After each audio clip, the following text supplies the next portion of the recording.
Bonjour à tous, je suis heureuse de vous retrouver pour un C'est lundi que lisez-vous. Donc je m'excuse auprès de vous puisque je vous avais dit que je ferais une vidéo lundi dernier. Je n'en ai pas eu le temps et puis ce que j'avais à vous raconter n'était franchement pas intéressant puisque mon rythme de lecture a été assez lent et que j'ai fini ma lecture en cours il y a seulement quelques jours. Donc je me rattrape aujourd'hui et je reprends donc ma vidéo du C'est lundi. La dernière fois, je vous laissais donc sur la lecture de Dôme, tome 2 de Stephen King. Donc c'est chez Albin Michel, donc que j'ai terminé il y a 3-4 jours. Et donc je suis très contente de l'avoir terminé. Ça a été une lecture assez agréable quand même, j'ai pas eu trop de difficultés. C'est vraiment le temps qui m'a manqué.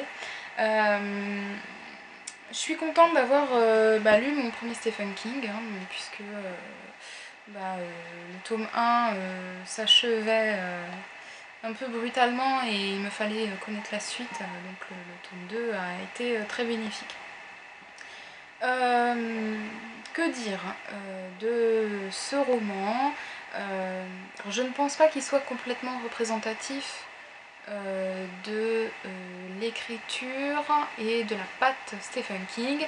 Je pense que je lirai les grands classiques de Stephen King par la suite. Donc pour vous résumer l'histoire en 3 mots, Dôme, c'est l'histoire d'une petite ville du Maine aux États-Unis qui se retrouve du jour au lendemain coincée sous un dôme invisible, indestructible, qui les coupe du monde.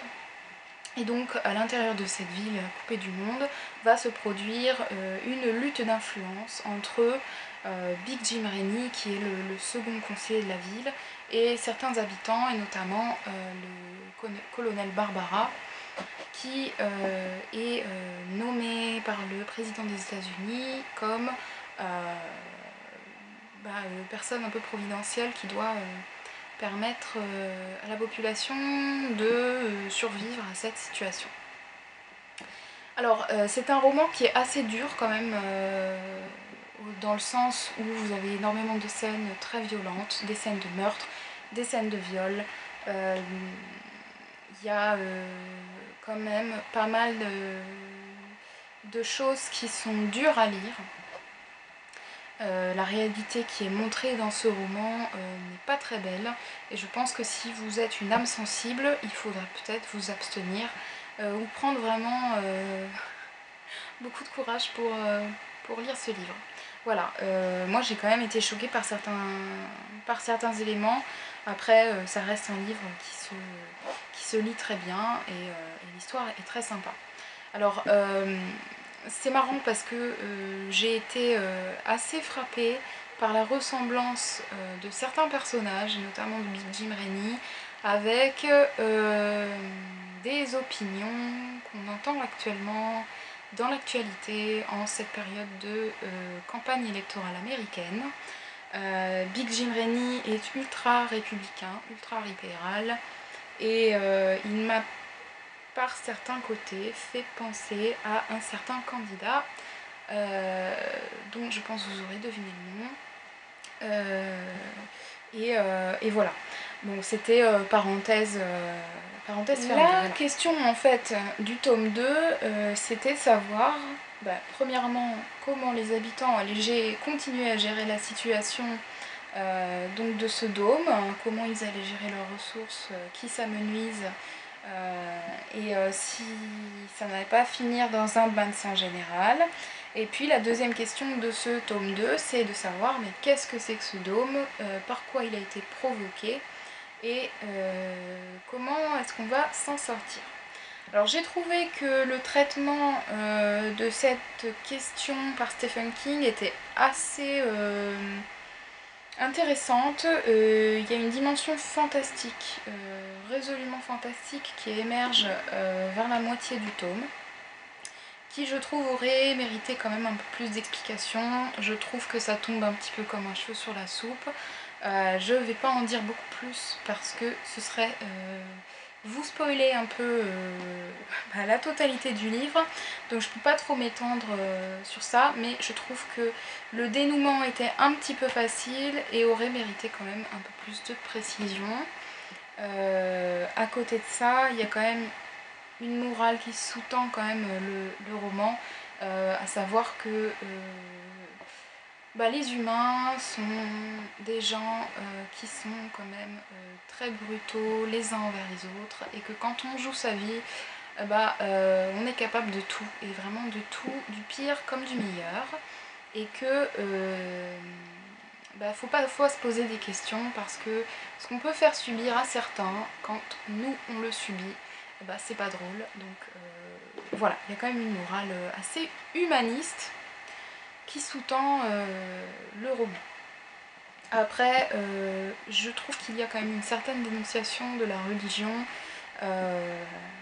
Voilà, ça rejoint ce que je viens de vous dire à propos du personnage de Big Jim Rennie, qui ressemble à un certain candidat aux élections américaines.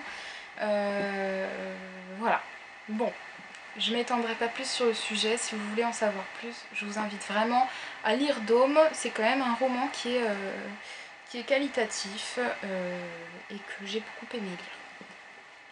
Voilà.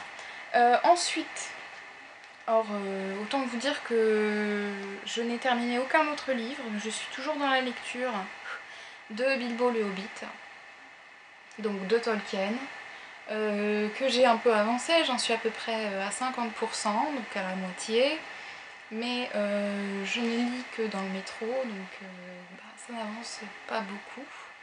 À vrai dire, j'ai pas vraiment beaucoup le temps de lire en dehors de mes trajets en transport. Donc voilà. Bon, je vous disais dans ma dernière vidéo que j'avais quand même une certaine appréhension vis-à-vis du style, du genre fantasy, parce que je suis quand même quelqu'un d'assez cartésien, et que j'ai quand même du mal avec le fantastique et avec la fantaisie. Mais très bonne surprise, ça passe très bien. Ça passe très bien. Alors bon, j'ai vu Le Seigneur des Anneaux en film, je ne l'ai pas encore lu, mais je suis un petit peu familière quand même de l'histoire. Donc là, Bilbo le Hobbit, ça se passe avant Le Seigneur des Anneaux, mais on retrouve quand même tous les personnages qui sont un petit peu emblématiques quand même du Seigneur des Anneaux, donc notamment Bilbo évidemment, Gandalf le magicien et Gollum. Voilà. Je trouve que l'univers est quand même très bien amené, c'est pas du tout complexe, ça se lit très très bien, et donc gobelins, nains, elfes et autres trolls cohabitent et sont très bien amenés, et du coup j'ai aucune difficulté à bien me retrouver dans cette histoire et dans cet univers. C'est très bien écrit, l'écriture est un petit peu, si vous voulez, je dirais comme un conte de fées. Alors c'est peut-être un grand mot pour désigner ce bouquin, mais je trouve que ça passe très bien, ça se lit très bien, avec beaucoup de plaisir, c'est très agréable à lire, et je m'ennuie pas, donc voilà, c'est parfait pour moi. Je ne demandais pas mieux. Donc là, c'est une histoire... en fait, Bilbo part à l'aventure avec des nains et avec Gandalf. Et donc il va de péripétie en péripétie. Il rencontre des loups, il rencontre des gobelins, il rencontre Gollum. Et donc son périple est sans arrêt haché par des aventures, plutôt des mésaventures avec des personnages fantastiques, et donc pour moi ça passe très bien. Donc je suis très contente, j'espère le finir d'ici la semaine prochaine, quand même dans le courant de la semaine. Alors je le lis normalement dans le cadre d'une lecture commune, autant vous dire que je suis complètement à la bourre, parce que la lecture commune était prévue pour le 7 septembre, donc j'ai déjà 3 jours de retard. 4. Mais bon, je prends mon mal en patience et j'essaye d'avancer le plus vite possible.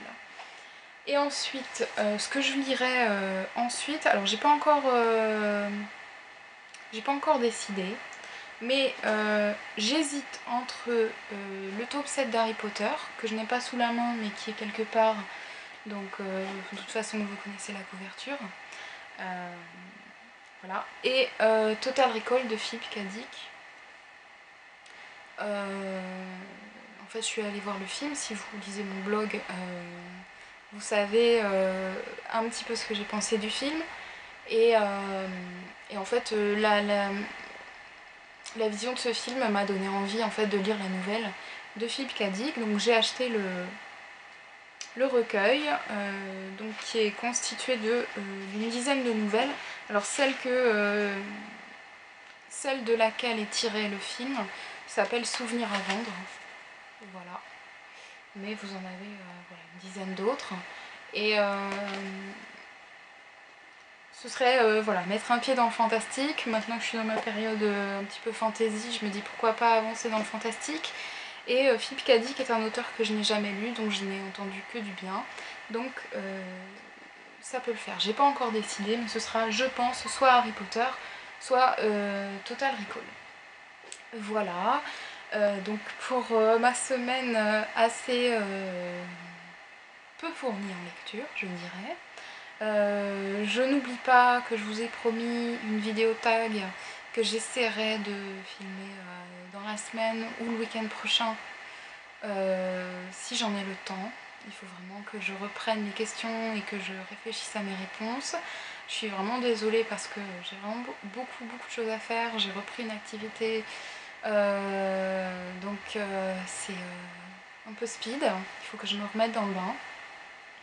Et puis j'essaye aussi de vous mettre dans la semaine une vidéo IMM avec le peu de livres que j'ai acheté cet été, mais quand même je voudrais vous en parler. Voilà, donc j'espère que vous avez aimé cette vidéo. Je vous souhaite une très bonne semaine et de très bonnes lectures et je vous dis à bientôt. Ciao!